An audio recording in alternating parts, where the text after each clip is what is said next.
Welcome into the Fantasy Football Diagnostics Podcast, where we provide you with your weekly diagnosis of everything fantasy football.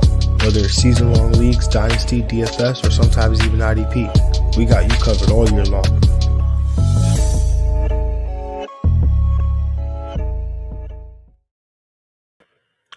What's good? Good morning. You know the vibes. Jon Jeune here at the real Jon J _FF. I'm back with another live episode of the Fantasy Football Diagnostics Podcast. Appreciate y'all for tuning in. It's week 17, championship week. This is what the entire season has been building towards. No more future planning, no more stashing. It's all about winning right now. Today I'm breaking down the week 17 waiver show, right? We're not going to have a lot of guys on here, just simply because, again, we're not stashing anymore, right? This is about who's going to help me win a championship in week 17. That's all we care about this week. So that's what we're working towards this week. So, again, just a final reminder. Well, not a final reminder, but if you want the FFDX cheat sheet, make sure you go to patreon.com/FFDX. If you want access to the Sunday Q&A, expanded rankings, waiver wire article, then you can join the supporter tier for $1 a month. All right, y'all, let's lock in. Week 17 waiver show starts now. All right, we had some more injuries this week because, of course, like right now, right? Lamar Jackson suffered a back injury, did not return to that game. Buffalo quarterback Josh Allen suffered a foot injury, was cleared to return after undergoing x-rays. Cleveland running back Quinshon Judkins suffered a dislocated ankle and a fractured fibula in Sunday's game. Obviously, he's going to miss the remainder of the season. Denver wide receiver Pat Bryant, he was taken off the field in a stretcher. Kansas City quarterback Gardner Minshew suffered a torn ACL and will miss the remainder of the season. That's terrible. Obviously, filling in for Patrick Mahomes, who tore his ACL, and so, just not great there. And then we've got LA Chargers running back Kamani Vidal. He suffered a neck injury, did not return. Minnesota running back Jordan Mason suffered an ankle injury, did not return. Minnesota quarterback J.J. McCarthy suffered a right hand injury, did not return. And then New England running back Travion Henderson suffered a concussion, also did not return. And then last but not least, Pittsburgh wide receiver DK Metcalf has been suspended 2 games by the NFL for conduct detrimental to the NFL for a physical confrontation with a fan. So, not great. Hopefully you all have advanced in your fantasy championships, advanced to the next round of your fantasy championships. All right, I've advanced in a few of my leagues, 3 to be exact. However, it's not the ones that you advance in that, at least not me, I tend to think about. It's not those. It's the ones I did not advance in that I think about. In one of my longest standing league, right? A league I've had with friends from college, right? We've been at this league for like 15 years. Yeah. I made the finals last year, lost to a buddy of mine who actually, a buddy from college who joined the league because we had an opening. He joined. I lost. And this year I got to face him in the semis. And all week, and I texted him this too, right? I'm like, what my downfall is going to be? It's a super flex league, full PPR super flex. And I accumulated a handful of talent on this team, right? And I told him, I said, my biggest downfall is going to be that I'm going to bench the wrong player between Zay Flowers, CJ Stroud, and Chris Olave. And boy, was I right. Boy, was I right. And I don't know why I don't listen to myself, right? Because Chris Olave was top 10 in my rankings. I got caught up in the game script of everything. I'm like, oh, he's got Drake May. I've got Zay Flowers. I've got Travion Henderson. I want pieces from that game. The real answer was sitting CJ Stroud, and I knew that, right? I have Joe Burrow as the one quarterback, CJ Stroud as the second, and I'm totally okay not starting a second quarterback in a super flex league. I'm totally okay with that. And I was prepared to do that. And for some reason, I just couldn't pull the trigger. I think I was stuck on a game CJ Stroud had last week. Obviously, he's a guy that I talked about on the show and threw out as a recommendation, play against the Raiders. And yeah, I don't know what was going on. I just didn't do it. And literally, Chris Olave for CJ Stroud would have won me the league, or would have won me the week. And I would have been advancing to the finals. But I guess it's kind of bittersweet. I get to exact revenge against that very same friend of mine in one of his leagues that I joined. So um, let's see how that goes. But anyway, it's not about me. It's about you guys. It's about all of you wonderful people listening to me right now, right? So let's get cooking. Starting with the quarterback position. Let's talk Atlanta quarterback Kirk Cousins, available in 90% of Yahoo leagues. Cousins came through with another solid fantasy day, y'all, scoring 17 plus fantasy points for the second week in a row in what was a plus matchup. And he gets another plus matchup this week versus Las Vegas Rams, who allow the fourth most fantasy points to the position over their last three games. So Cousins, it seems like, sometimes you might be a little iffy on him. Is he really going to bring it? And he brought it. He's going to bring it again this week. So let's ride out. Next up, we got New Orleans quarterback Tyler Shuck, available in 87% of Yahoo leagues. He now has 4 straight games with 17 plus fantasy points. And now he gets the Titans defense that has allowed the third most fantasy points to the quarterback position over their last 3 games.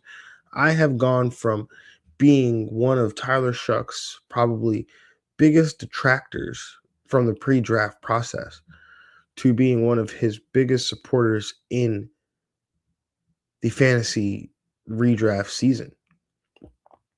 It's kind of wild. Like I said, I don't suffer from take lock, when I've got players who I don't like from a dynasty perspective and they start performing well in the league. Like, I don't care.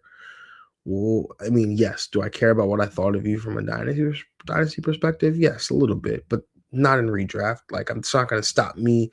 I'm not going to sit here in week 17 of a fantasy playoffs and be like, well, I'm not starting Tyler Shuck because I had him, ranked as, lower on as a dynasty quarterback than most, or, my model didn't like him. I'm not going to do any of that. I'm going to play him. I'm going to start him. Right. He might not have ended up on my teams, my redraft teams, because of how I felt about him from a dynasty perspective. But now we're here. He's playing. Let's play ball. So Tyler Shuck definitely in play. Moving on to the running back position. Like I said, guys, it's not going to be a whole lot here. There's really not. We're not talking about all the guys that we need to stash and all that stuff, right? Insurance policy running backs, no, those are just in case a guy slips and falls in his home, or burns himself while he's cooking or something, whatever, right? Like, that's all these stashers are for. But if a guy gets hurt in the game on Sunday, I got bad news for you. There's nothing you can do about it. So all right, let's talk Arizona running back Michael Carter, available in 58% of Yahoo leagues. Pace of the backfield with the Arizona backfield, Bam Knight going to IR. And now you get Cincinnati, who've allowed the 10th most PPR points to the position over their last 3 games. And we got Green Bay running back Emmanuel Wilson, available in 63% of Yahoo leagues. Jacobs was struggling as he battled through, his knee injury that he was dealing with on Saturday. Wilson ended up seeing a majority of the work after Jacobs lost a fumble there near the goal line.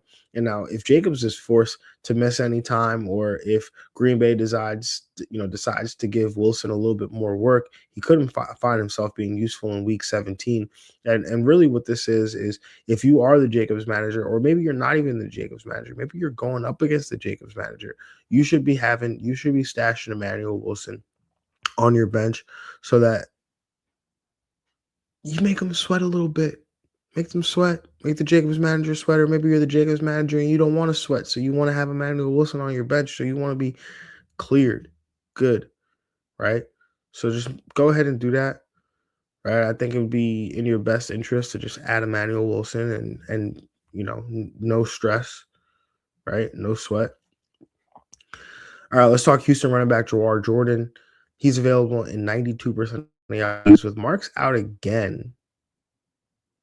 Well, Marks left the previous game mid-game, but he was out this week.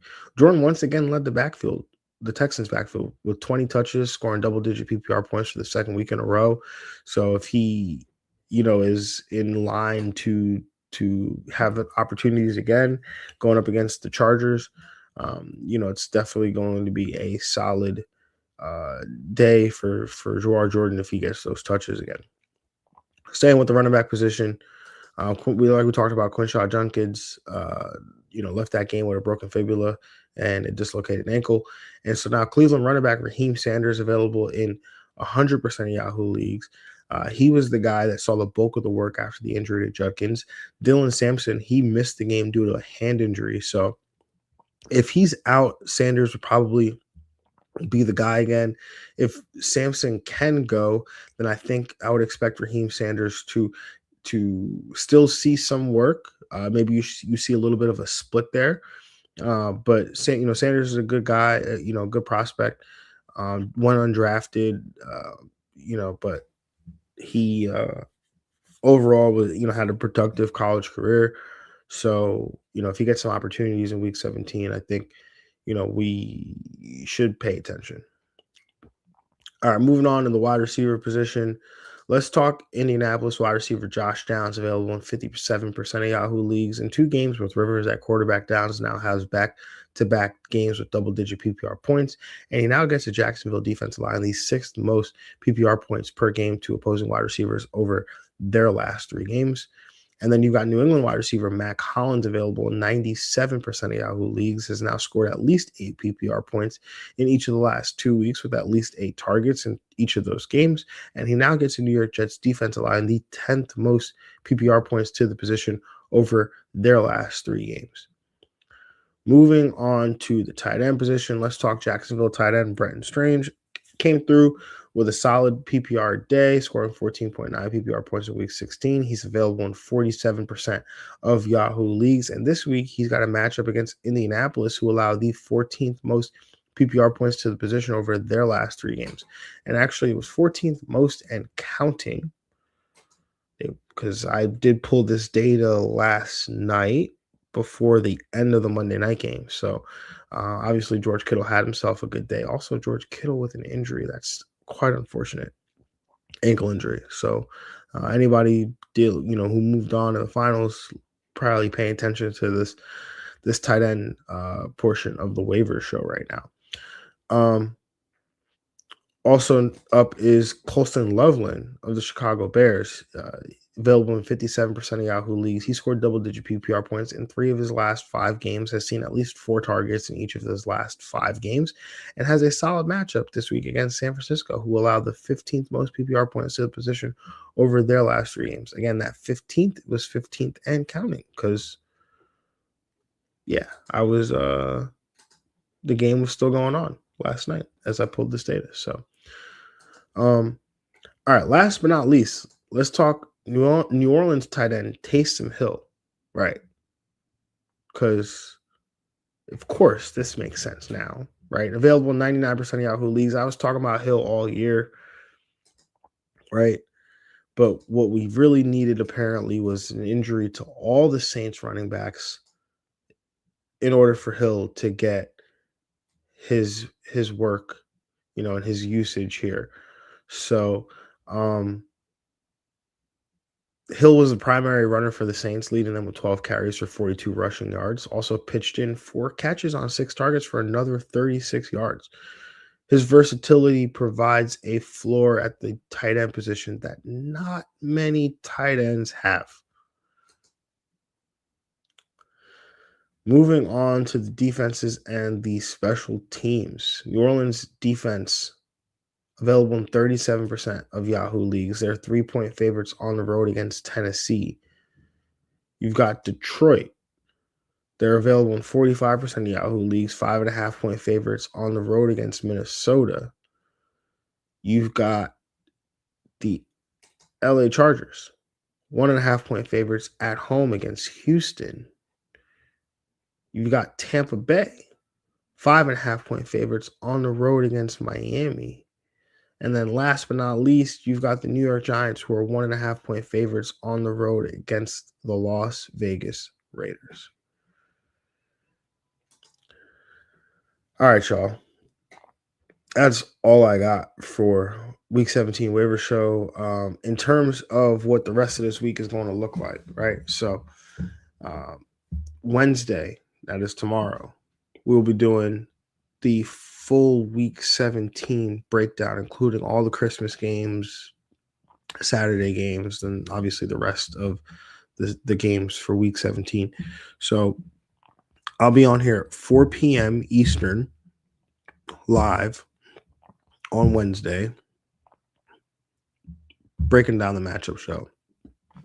So going to be a fun opportunity to do that, but then obviously you won't, there will not be a matchup show on Friday, as obviously it'll be the day after Christmas. I want to spend that time with family and whatnot. So you'll see me Wednesday, 4 p.m. Eastern.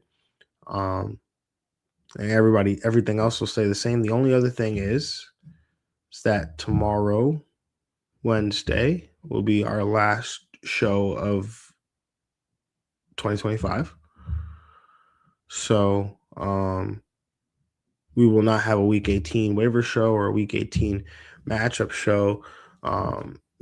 There still will be articles and tools, like, the cheat sheet will still come out, the waiver wire articles will still come out, the rankings will still come out.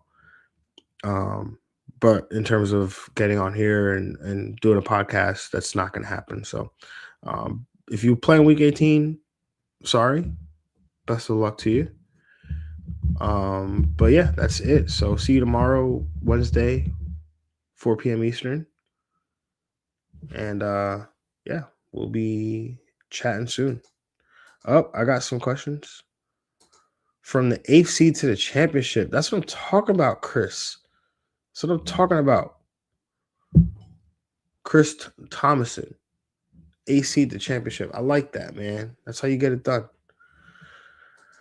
All right. If you guys got any more, stories like that, how did you guys get to the chip? Let me know. Drop it in the chat. Or come by Wednesday. We'll talk about it some more. But until next time, y'all, have a good one. And we'll talk to y'all later.